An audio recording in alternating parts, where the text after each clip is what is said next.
Yeah, we're really excited today to be announcing a 3-year extension to our affiliate and feeder club partnership with the Sunshine Coast Falcons, and it's a partnership that's been ongoing since 2015.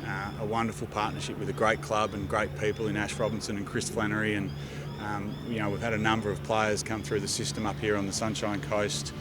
We know that when we send them up here, they're going to continue their development and coaching and growth as players, and it's a partnership for us that's really important and a great opportunity for us to continue our commitment to the Sunshine Coast and to have a partnership with the Sunshine Coast Falcons for at least until 2027. So really exciting announcement for the Melbourne Storm and for the Sunshine Coast Falcons, and we're really pleased to be able to do that here on the Sunshine Coast, and to have a number of our players here and our coach here and our general manager of football here, and one of our local products in Trent Lariro as well. He's fantastic, but some of the best players and great names from the Melbourne Storm have come through the Sunshine Coast Falcons system, and we're really proud of the partnership and looking forward to not only continuing it but strengthening it through a new academy that we'll establish in addition to the Tornadoes Academy that will support the growth and pathway of kids here on the Sunshine Coast, and giving them an opportunity to come into an academy system that's elite, with genuine elite coaching and development opportunities, and the chance to come down and be a part of the Melbourne Storm. So really excited to be here to announce our extension for a further 3 years with the Sunshine Coast Falcons.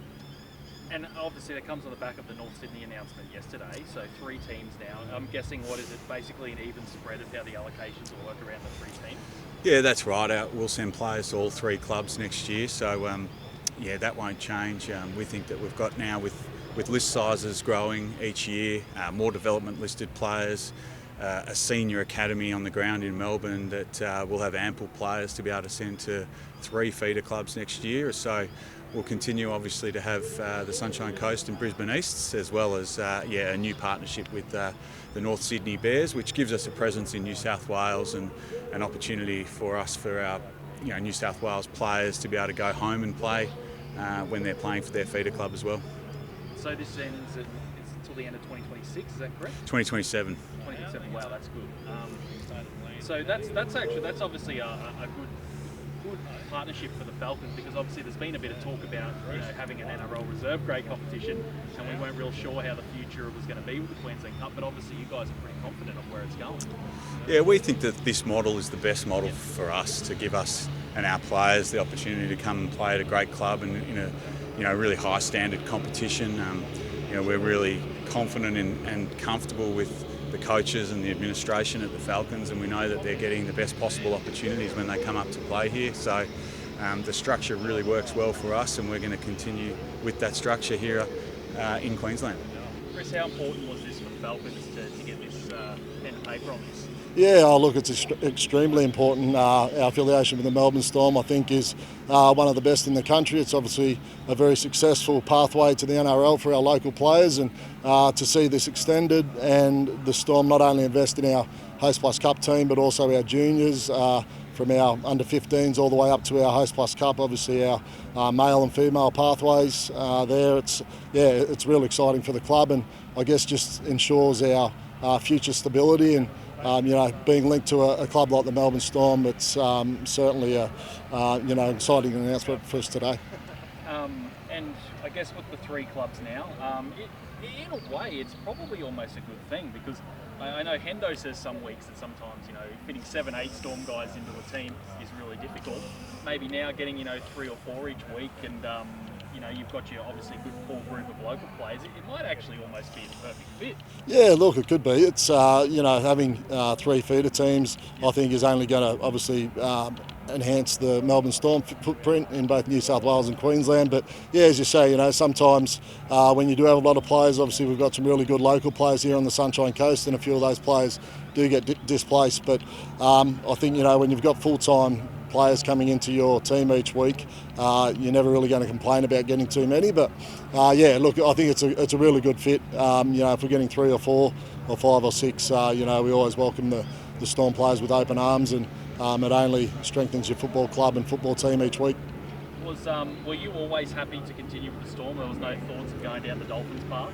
Oh no, look, we've had a great affiliation with the Storm since 2014, and I think, when we think back to when we first signed the deal, the club probably wasn't in the strongest position, but as we've seen over the last 4, 5, 6 years, we've consistently been towards the top of the table, and I guess providing a pathway to the NRL is what we're here for. And as we've seen over the years, guys like Trent Lero and Tino Fasuamalawi, Tyson Smoothie, we've seen some great players come through from the Sunshine Coast, and that's what this pathway is about.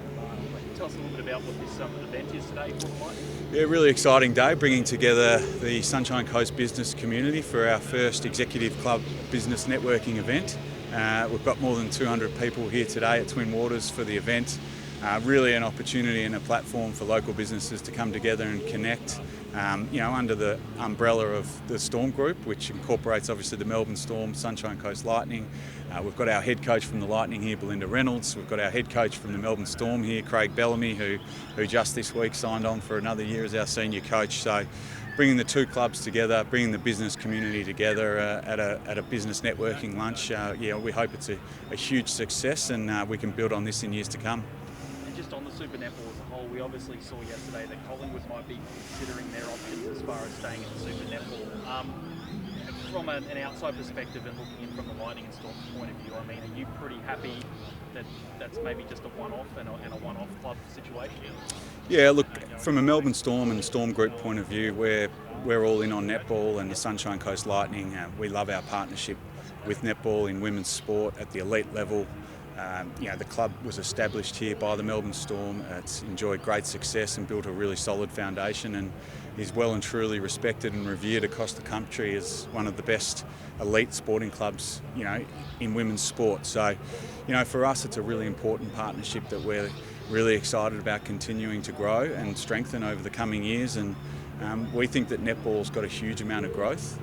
The Lightning as a team has such a strong connection to the community up here on the Sunshine Coast, and there's a lot of exciting developments to come with the Olympics in 2032 and the Sunshine Coast Indoor Sports Centre that's being developed at Kawana, just across from the Sunshine Coast Falcons and the football stadium.